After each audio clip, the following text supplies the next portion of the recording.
Heidi here from Rain Country. God is good all the time, and I'm here for another Monday this and that video, and it's just a time where I answer various questions that have come in the past week, which is mostly what today is going to be about. Sometimes giving you updates on projects going on, letting you know of new projects I've started, and whatever else I feel like talking about. So let's get to the topics of today, starting with the jar covers.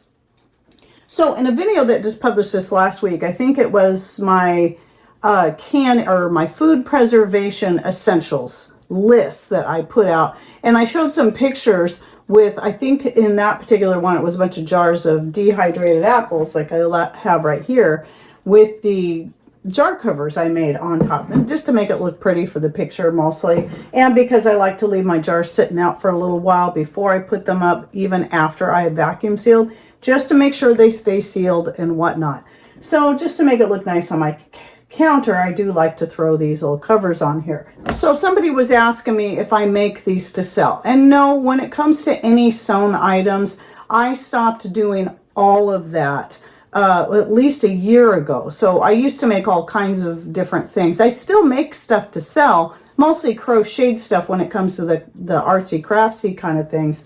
But I don't do the skirts, the aprons, or anything else, napkins or jar covers. So I'm sorry about that, but that's one of the things that when it comes to sewing, I have to save my time and my knee health specifically for things I need to do for myself or as gifts for friends and family. However, I do have a video on how to make your own. They're super, super easy. Even if you have very limited sewing skills, you can do this. It's basically just a circle and a strip of elastic. You got to just mark where you're going to sew on the elastic and also hem your edges. It's really easy. So I will link to that video down below, and if you're interested in learning how to make your own, and you can just use whatever scrap materials you have. So I made myself a whole bunch of these, and I just love them. They're great. The main purpose, though, for I made them was for jar covers for when I'm making vinegar, and I really like this far better than the cloth with or even a coffee filter, which I've never used, but you know, just throwing a cloth over it and put a rubber band on it, because it's so much easier to just pull it off and then slip it back on. It's one piece. I don't have to hassle with a rubber band. And you know, sometimes my rubber bands would go shooting off somewhere when I pull the cloth off, and I'd be like, where did it go? I'd have to find it or just go get a new one because I'd give up. So yes, you'll find that video link in the description box down below. Then the other main topic was about jar padding. So a lot of people, and I don't think to bring this up when I'm talking about this topic, but in a couple of recent videos, I've talked about trying to be a little bit more aware of like all the jars that I have. And one of the steps we took was when Patrick made the wooden slats to go on all of my shelves on both sides. And I think, you know, and then people want to start throwing in ideas of ways you can pad them, because I know those alone in a massive earthquake are not going to help keep my jars from shattering. But I have thought of padding ideas. I just don't always think to bring it up when I'm talking about this. My problem is a lot of the things that people bring up are either going to be, I mean, remember, we're talking Pacific Northwest, a massive earthquake that's well overdue for our area. So just throwing a rubber band, thick rubber bands around them would certainly not be enough. Even pulling sock tops over them would not be enough, and we wouldn't have enough. I think some people don't understand the great volume of jars that I have. There's no way I'd have enough sock tops. I'd have to go through all of the socks that we have, and I wouldn't be able to use any of mine because I have very small feet. I wear the smallest socks, sometimes kids' socks if I can get them. And so the neck of those would not fit over my jars. Patrick's probably would, but again, there's just not enough of them. We'd have to cut up all of the socks that we have on hand, and it still wouldn't be enough to cover all of my jars. So to me, that is not a doable option. And it still would not prevent my jars from shattering in a massive earthquake. Bubble wrap is another one people have suggested. Now, here's some other issues I have with that. Some of these suggestions would be very problematic and takes so much more time when it comes to rotating through the jars, which is something I do often, or looking for things. You wouldn't be able to see what it is. Also, the other big thing about that, things like bubble wrap and so on, that would most likely prevent the jars from shattering if they crash against each other. But that would take up so much space on my shelves that, I mean, I would have to get find a place to put a whole new thing of shelves just to store the jars. I could no longer fit on those shelves. So I am considering some ideas. I would be more apt to consider, at least, it still wouldn't prevent shattering altogether in a massive earthquake, but it would at least probably minimize the damage some. And that would be more like sheets of cardboard in between. But again, you're talking about, that's a lot of hassle, and it would be much harder to see what you're trying to get to. Just know I am considering all the different options. I mostly brought that up so people could consider other options. I still love storing in glass more than plastic and whatnot, but having plastic, Mylar, and the like also does, and somebody brought this up, and it is another thing I've thought about, make things easier for transport if you have to get out and you want to at least take some of your food. And as I mentioned before, I do have bags that are already packed in Mylar that I get from Mother Earth Products of dehydrated carrots and a few other things, potatoes, onions, and then some fruits like pineapple, mango, raspberries, and some of the stuff's freeze-dried, some of it's dehydrated. And so I'll stock up on that, and I like Mother Earth Products better than where I used to get stuff like that from Honeyville in the big number 10 cans.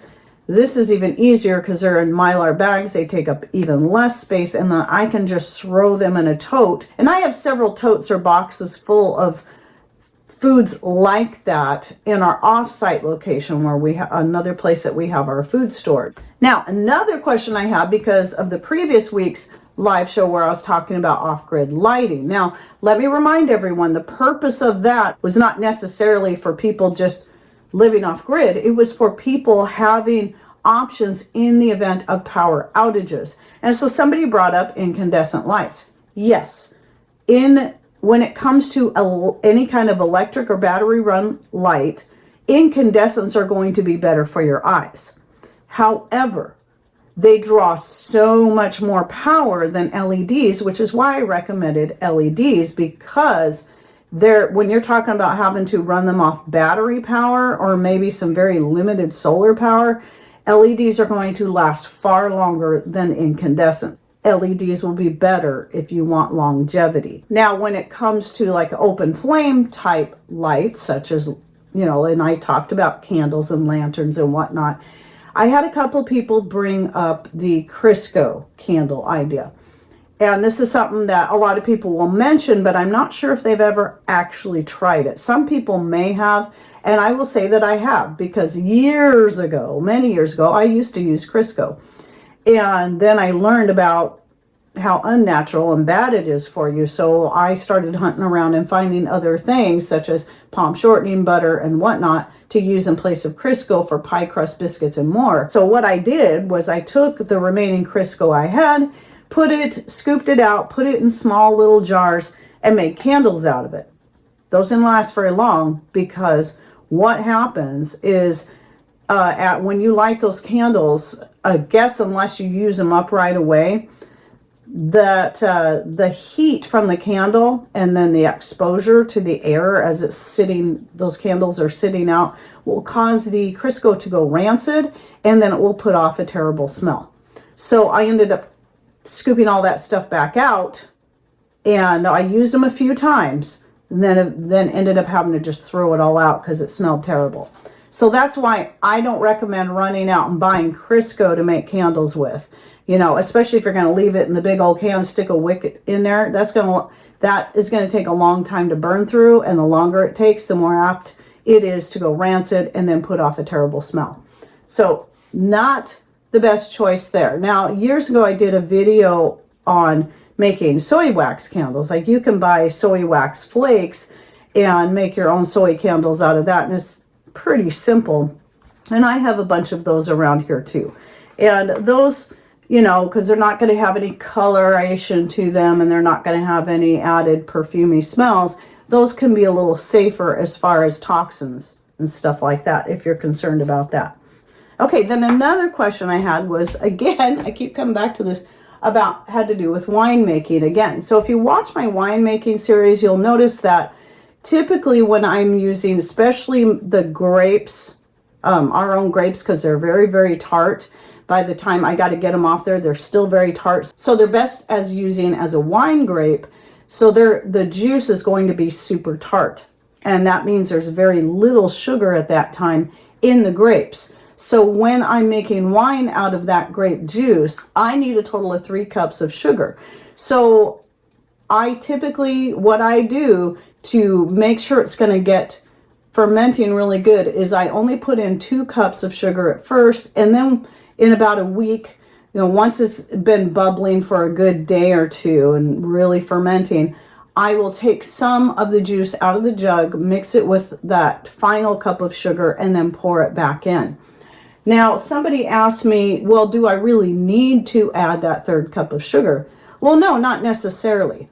So some of that's going to depend on the juice that you're using. If it's already very high in natural sugars, or maybe you used a store-bought juice that is pretty sweet or even has added sugar, the likelihood of you needing to add up to 3 cups of sugar per gallon. I should stress that that's per gallon. If your juice is already really sweet, 2 cups of sugar might be enough. And some people are going to be asking me, well, why would I need to add any sugar at all? Well, the addition of the sugar, the more sugar that's in there, as long as you don't get too much, because too much can stop a fermentation process altogether. But what that's going to do is it's going to increase the overall alcohol content in the wine or the mead. Now, mead is typically made with 3 cups of honey and then enough water to equal a gallon. So when you're making it with juice, typically you may not need 3 whole cups of sugar. But again, it's going to depend on the juice you're using. If I'm using juice straight from my rhubarb, well, there's no sugar in that at all. I definitely am going to have to add 3 cups of sugar. Same thing goes with my own grapes. But sweeter juices already high in natural sugars will need less. And then the other thing is too, if you don't want that strong of an alcohol content, you can reduce the amount of sugar you put in there. And at any time during the process, I would say at least once it gets to about 2 weeks, you can try tasting it and see if you like it as is. And then you can stop. You can just, when I say stop the process, some people say, well, what do you add to it to stop the process? Because companies will stop the process by putting additives in it. I don't. I'll rack it, and I don't add clarifiers. I don't feel that's necessary. I may rack it a few times, and then I'll bottle it up in airtight bottles and jugs, because you don't want the oxygen exposure, because that's what's going to turn it to vinegar. But I don't worry about stopping the fermenting process at that point, because it's not really necessary, especially if you store it in a cool place.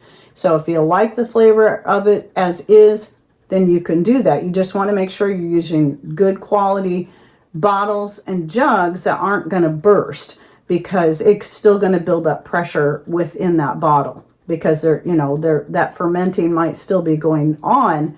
So you're going to want to just keep that in mind. But again, I'll link to my full wine and mead making playlist in the description box down below.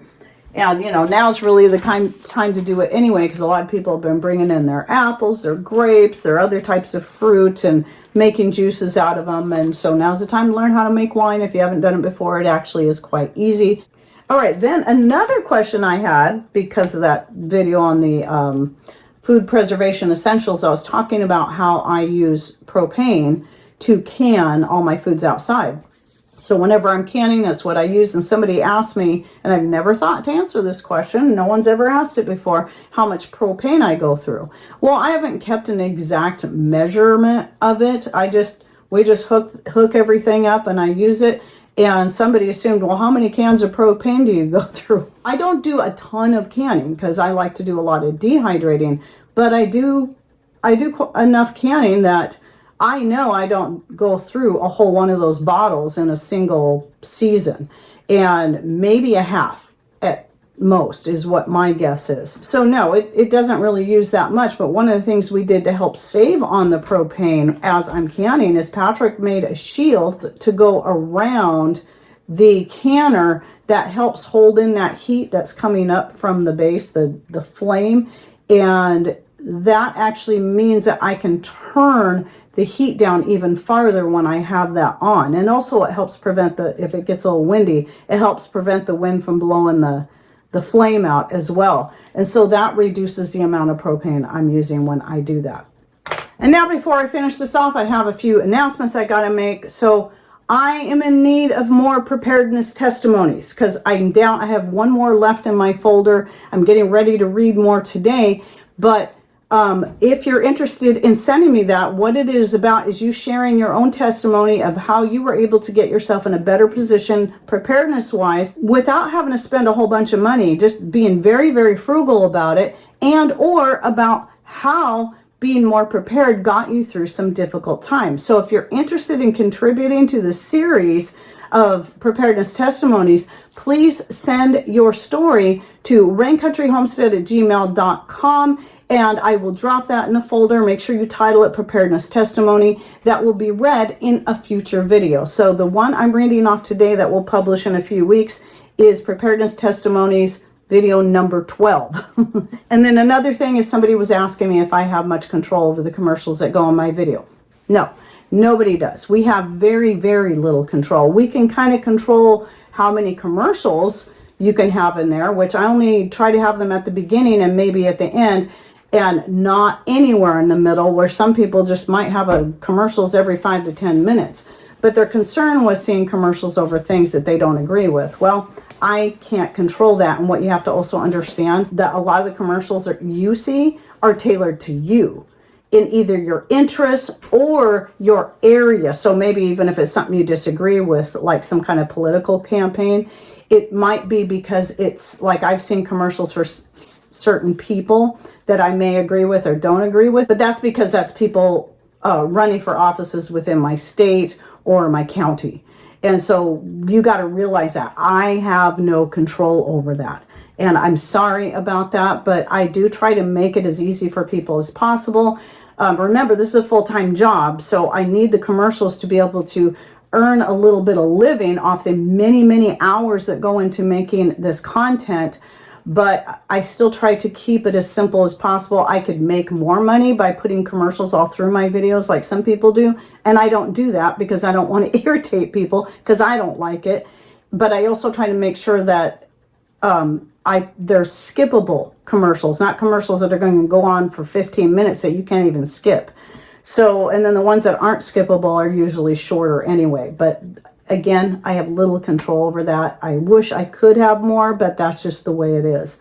So just be like watching any other channel or watching regular TV. You don't have a control over what kind of commercials they're going to throw at you. And then the last one I want to touch on was the live shows. So I can't promise I'll always be able to do every Sunday, but it is the one day of the week that works best for me, middle of the day, Sunday at 12 p.m. my time. But even if you can't make it, don't forget, you can always watch the replay. And sometimes I'm finding I can take as much as 2 clips out of those live shows and make separate videos that I then publish later on in the month. So those people who don't like the live shows because they don't like the reading of comments and the chatter and the, that kind of stuff, and they want something more abbreviated, just know I'm doing that as well.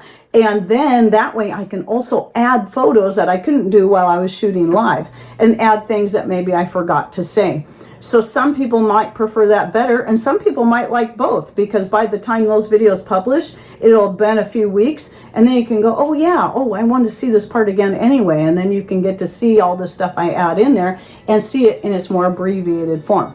So anyway, I hope you enjoyed my this and that for the week, and please share your thoughts and ideas and comments down below. And thanks for watching. Take care, and God bless.